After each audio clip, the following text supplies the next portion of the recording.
Hey, in today's video, we're going over some frequently asked questions on the VERA, the Voluntary Early Retirement. Just got them in. This is a letter that got sent out to employees. And then we've also got the form, the Voluntary Early Retirement Agreement. And we're going to go through step by step. I'm just going to give my opinion of what it means. Not an attorney. It's just an opinion. But we do deal in the federal market a lot. We understand some of the terms and just kind of go over our impression of what it is. Hopefully answer some questions coming up next.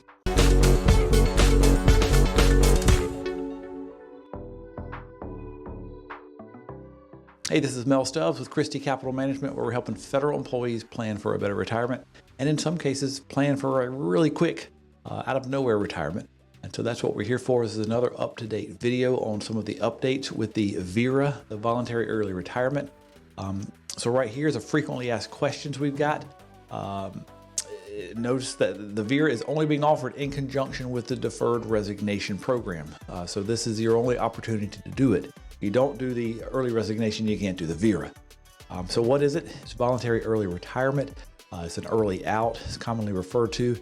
It is strictly voluntary that allows eligible employees to retire early.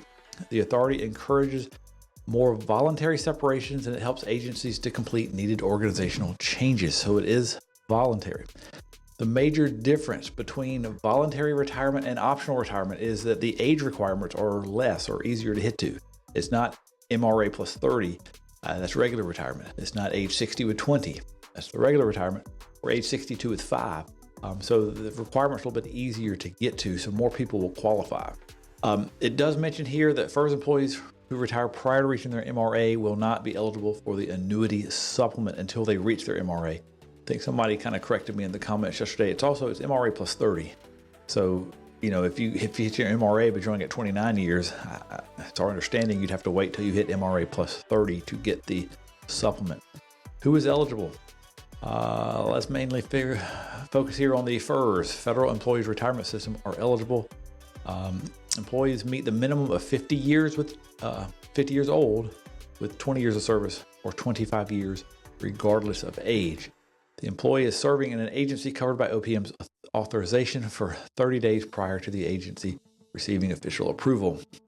Are all employees who meet the above requirements eligible? No, only those employees who are within the scope of the VERA request approved by OPM and OMB and meet the above requirements. And so I think that the next little letter we're going to go through, the actual letter you're supposed to sign, it should handle some of that. I meet the service requirement date with 20 years of service, but not the age requirement. Would my 50th birthday be the earliest date I could retire? Yes. But I think your birthday has to be offered within that window. And so that's where, it might get kind of picky. Is there a time period for retiring under voluntary retirement? Yes. So right now the window of time is like a couple of days, February 6th. So yes, you have to do it within that window. If you've submitted your application for disability retirement, but now you meet the voluntary retirement, can you cancel and switch over? Yes, you can. You can withdraw that at any time. I will not meet the service requirement. Can I use my accumulated sick leave to meet the years of service? No, you can't. Neither annual leave nor sick leave can be used to meet eligibility. You got to have the 20 years. Sick leave goes on top of that. You get paid a little bit more for it, but it does not help you meet it. I meet all the requirements. When can I apply for VERA? Applications can only be submitted when GSA announces a window period. Applications submitted prior to that or after the announced period will not be considered. So how do I request a benefit estimate? You can connect with this. Let's be honest. Are you going to get a benefit request the next 2 days? No, you're not. And so that's where we can step in. If you are having to retire, if you want to make sure you have your ducks in a row, you've got your money, that retirement's going to be good. If you're looking for help, you don't want to go this alone. You want help retiring. You want help managing your money, help doing your tax planning, making sure all your ducks in a row. If you need help, reach out to us. This is what we do. We help federal employees. And this right now seems to be kind of an emergency time of yikes. Now it's in the forefront of everyone's mind. We've been helping people with this for 15 years, I think. So reach out to us, christycapital.com, click Talk to an Advisor. We would love to talk to you, help you realize you have enough to retire. Hopefully you have enough to retire. We'll let you know. We got a little thing here, help you know enough We'll help see if you do. We'll help talk over some things. If you don't, reach out to us. Let's see. You can also obtain information on their website. When can I expect my first annuity payment if my application for early retirement is approved? Interim payment would be approximately 70 to 80% of your net estimated annual, annuity computation within 4 to 5 weeks of OPM, receipt of your retirement papers. So if you're retiring September 30th, annuity comes active October 1st, you get your first pension check somewhere like November-ish, first week of November, kind of back paying you for it. In the meantime, you usually get your annual leave check. So probably the first check you're gonna get your annual leave. When should I expect to receive my lump sum annual leave? If you are due a lump sum annual leave, you will receive it with your last EFT salary check. So there you go. So you retire September 30th, like 2 weeks later, you get your last check and your annual leave. Hopefully that's tiding you over until you get the first pension check. Are there ways to defer taxes on your annual leave? No. These are considered supplemental pay by law. GSA is required to withhold taxes. First, should expect tax to be withheld ranging from 34 to 36% because of FICA. So still got taxes, state, federal, if you have state, and FICA. And a lot of times that check may be bigger than normal. And so, with the withholding stuff, sometimes it withholds a little bit more. Can I rescind my VERA application? No, you can't. If you applied for deferred resignation program, then your retirement request can be rescinded, but you will be required to resign by 9/30. So I guess that 9/30 date is still important. Am I required to notify my supervisor or manager if I'm interested in VERA? You are strongly encouraged to share your intentions with your immediate supervisor. They'll need to plan work redistribution and the knowledge transfer of the departing employees. How is the retirement effective date determined? Your actual retirement date must be on or before your final separation date. So if you are eligible, if your eligibility is after 9/30/2025, then your retirement will be after 9/30/2025, but no later than December 31st. I think with the VERA, they are giving you kind of to the end of the year. If you're not qualified, either age or years isn't qualified by September 30th, they are giving you till the end of the year to make that happen. You still got to file it now, but you put those dates on it. What happens to my health insurance? Can I take it into retirement? You must have 5 years of continuous FEHB or TRICARE, that type of thing. That's, I think, normal retirement info. You got to have it for 5 years. You become eligible for Medicare at 65 if you want to, or whenever you retire. If you're over 65, Medicare will become primary, federal will become secondary, if that's important to you. Are my medical benefits unchanged once I'm retired? Yes, everything remains the same. Your premium remains the same. Government still pays a large portion of it. I think it's like 72%. The big difference is you don't get to write it off. So right now, while working, you're paying before tax dollars. You're paying health care. You will do after tax dollars. If I don't sign up for survivor benefits now, will I be able to later? An employee may revoke or change a survivor benefit election no later than 30 days from the date of your first regular monthly payment. After the 30-day period following the date of the retiree's first regular monthly payment, the retiree cannot change his or her survivor benefit election. Yes. A retiree may request to change to the current spouse survivor annuity election no later than 18 months after the commencing date of the annuity if the retiree is changing his or her election not to provide a survivor benefit or to increase a less than maximum. So there are some choices. I think we've got a video all about that. Let's get our ducks in a row. Let's make the right decision, right? One of the things, if we are helping you, if you reach out to us, we're helping you, you're looking for help, we can, kind of put together a financial blueprint. Hey, you and your spouse, if you live till 90, 92, 94, do you have enough? But the second one is, if you die early, if the Fed dies early, will the spouse have enough? You got to make sure you can, there's different survivor benefit elections, also life insurance you can get. We do need to make sure your spouse is going to be okay. So if you're unmarried at the time of retirement, you may elect within 2 years after marriage to provide a new spouse a survivor annuity. You must agree to pay a deposit equal to the difference between the amount of annuity actually paid and the amount of annuity that would have been paid if you'd have been signed up all along. So there will be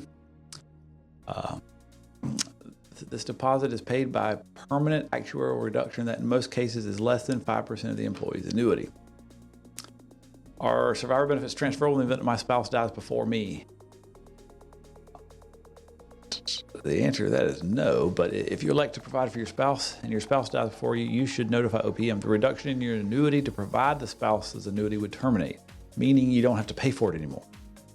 If you remarry within 2 years of marriage, you can kind of add them. But the answer is no, you can't change beneficiaries to somebody else. Can I increase my current life insurance before retiring? That's one I don't get often. Most of the time we're talking to people that are trying to reduce it because it gets so expensive. If you should experience a qualifying life event, marriage, divorce, death, spouse, acquisition of a child, you may increase it. Not sure that retirement is a life event. Again, if you need life insurance, if you're healthy enough, a lot of times you look on the outside world to get it. If not, kind of keep what you got, but it does get prohibitively expensive. Can I verify my beneficiaries before retiring? Go to your official personnel folder. At what age can I withdraw my TSP? If you retire 55 and over, or if your special provision is 50 and over, you have access to your TSP. You can roll your TSP out as soon as you separate or as soon as you retire. So yes, if you're over 59 and a half, you have access now. If you're not 59 and a half, you have it once you retired. Is unused annual leave paid in a lump sum? Is it taxed? You should receive a lump sum. It says 2 weeks after your last salary. I think earlier it said you'd receive it in conjunction with your last salary, but yes, it will be taxed. Sick leave does count towards your credible time. It does not get you to qualify. It does count towards your regular time. So that's that form. So here is an actual agreement we got our hands on from a client. This is an agreement between the GSA and the employee. Whereas on or about January 28, 2025, OPM circulated a memorandum to all GSA employees, the Fork in the Road memo, offering them a voluntary deferred resignation option.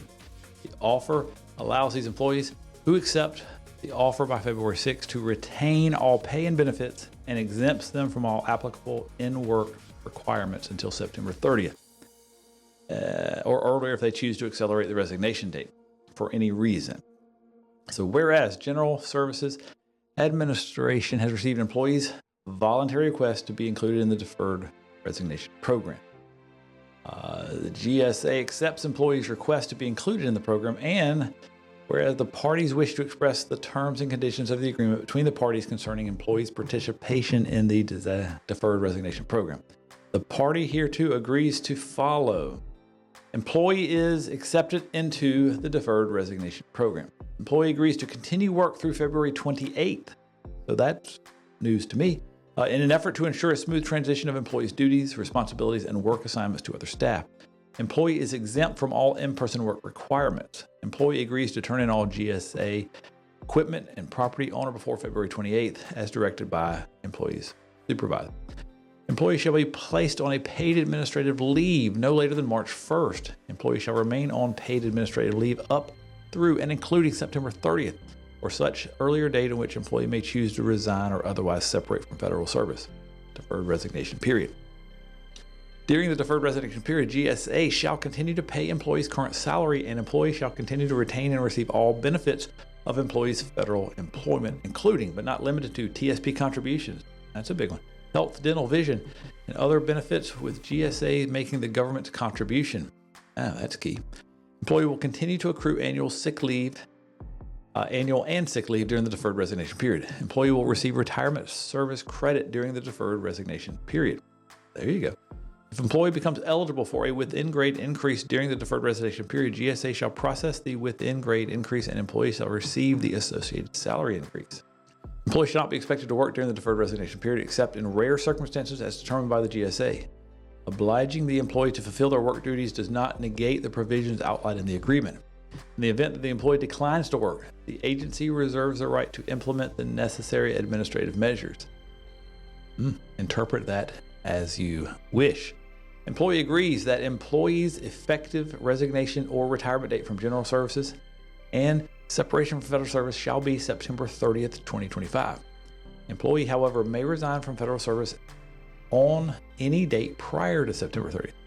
Employee who become eligible for optional or voluntary retirement, the VERA, between October 1st and December 31st can have their retirement date be effective at the end of the month in which they become eligible for retirement. It's like a little three-month grace period if you don't qualify by September 30th, but you would qualify in October, November, December. They're giving you a little grace period there. Let's see. Except where employee is convicted of a felony crime that would render employee ineligible for federal retirement. Wow, that came out of left field, so I guess don't be a felon. Employee will receive lump sum payment of accrued annual leave in accordance with 5 CFR Part 550. Nothing in this agreement prevents employee from retiring from federal service at any time if employee is eligible to do so under the applicable provisions of, for most people, it's going to be FERS. If employee is eligible and elects to retire before September 30th, employee's retirement election shall override any benefits that would have been available to employees under this agreement. That makes sense. If you decide to go early, they're not going to keep paying you. The GSA will process all resignations and retirement to include VERA elections. There you go. Employee may accept non-federal employment during the deferred resignation period, provided it does not violate the standards of ethics code for employees of the executive branch at those names. So, for most people, you can go work somewhere else. I guess maybe there's a couple of jobs that would be not allowed, but by signing this agreement, the parties acknowledge that they have entered the agreement knowingly, voluntarily, and free from improper influence, coercion, and duress. Employee understands that the agreement cannot be rescinded, except in the sole discretion of the administrator of the GSA, which shall not be subject to review at the Merit Systems Protective Board or otherwise. Let's just say you make your decision and your decision is final. Let's go with that. Employee acknowledges that the GSA, in conjunction with all other federal departments, agencies, and units, will immediately rely on the terms of this agreement in consolidating and reassigning roles and otherwise taking steps to reform the agency workforce. Consequently, employee understands that the agreement is final and the employee's decision to resign effective September 30th, unless employee resigns or retires earlier, as set forth above, is final. General Services shall comply with all terms of this agreement, even if the employee's position is eliminated or reassigned prior to September 30th. Employee shall not be subject to furlough, termination, reduction. I've had some people worried, what if I get furloughed? This agreement is saying they can't do that. As a result of OPM or federal government reorganization or reduction in force. So there's that RIF, the reduction in force. It says it wouldn't qualify. Employee agrees to cooperate with steps taken by GSA, such as reassignment to a different component to exempt employee from any reduction in force. If there's a lapse in appropriations during the term of this agreement that requires employees to be placed on furlough status, employees shall be placed on furlough status during the lapse. Once the lapse is over, employees shall be taken off furlough, placed back on paid administrative leave, and shall receive back pay under the Government Employee Fair Act 2019. So I am not an attorney, but right above there it says employees shall not be subject to furlough.